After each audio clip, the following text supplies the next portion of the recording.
नहीं कर ले हाँ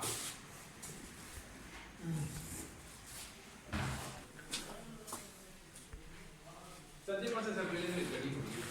ना जावे पूरा साल ही हो एक मिनट ये ना उसकी दाल से कट आउट हो जाता आगे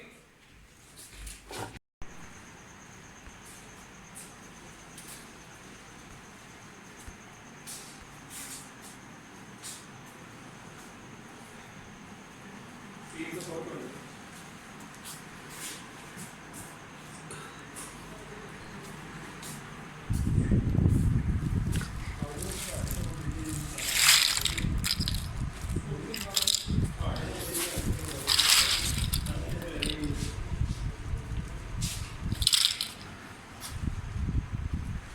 वो फ्लेवर है जो काला देता है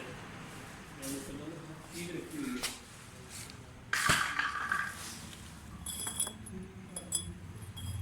है जी।